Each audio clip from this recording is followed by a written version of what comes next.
Well, I'm here at the 2011 Calgary Boat and Sportsman Show, and Ron Vicarious from ZBEC. Yes. We got one of your inflatables, and I got to say, I love it. But, you know, all inflatables aren't created equal, are they? No, they're not, actually, TJ.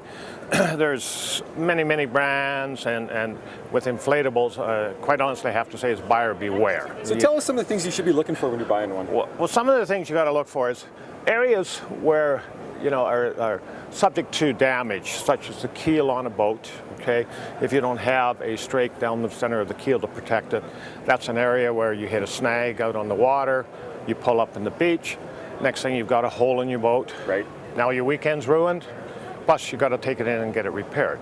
The same applies on the side tubes. Another area, easily hitting logs, snags, or whatever, you can damage it. Again, look for a wear patch down the complete side and down on the back end cones. And the transom protection. Now, I know we've got a plastic transom in the boat we got, and we run an outboard on it. It seems to work really well, even though it's on an inflatable. You wouldn't think so. Well, actually, inflatables, they've changed a lot from what you used to think they were. Okay, now the transoms, they're locked in well with transom guards. Okay, so you could go. Some of our boats here, 90 horsepower. Wow. On an inflatable, and that takes 16, 18 foot, and you can put a 90 on it. Now, one other thing, we would do a lot of flying with our boats, so we needed to keep weight down, and I talked to you a lot about the floor, and you suggested a high-pressure floor over versus one of the hard floors. Yes. Being careful, there's what's called a high-pressure air floor, which is only a 4-pound unit.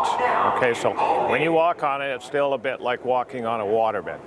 So if you're putting an air floor into a boat, make sure it's called air deck. Okay.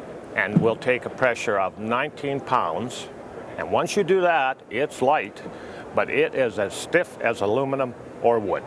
Yeah, it's been incredible. Like, I stand up in it, I can cast, I can fish, so it's really good.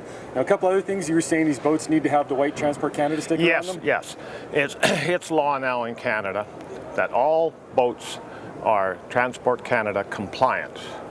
Okay, and that is that Transport Canada has rules and regulations for your safety, save your life when you're out in the water. They set the rules such that if the boat does not have a Transport Canada sticker, it is actually illegal to be sold new in Canada. Okay. So you look for the white sticker on it.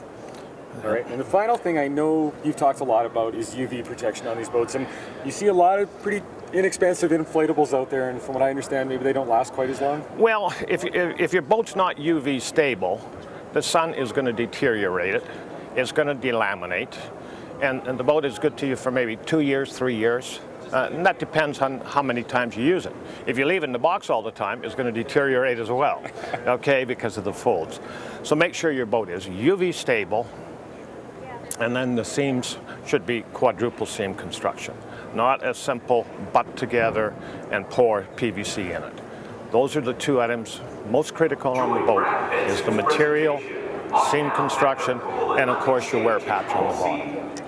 Well, thanks very much. I know we've really enjoyed the boat, and thanks for all that information. Thank you, TJ. It was really helpful. Pleasure. All right, let's get back to the action.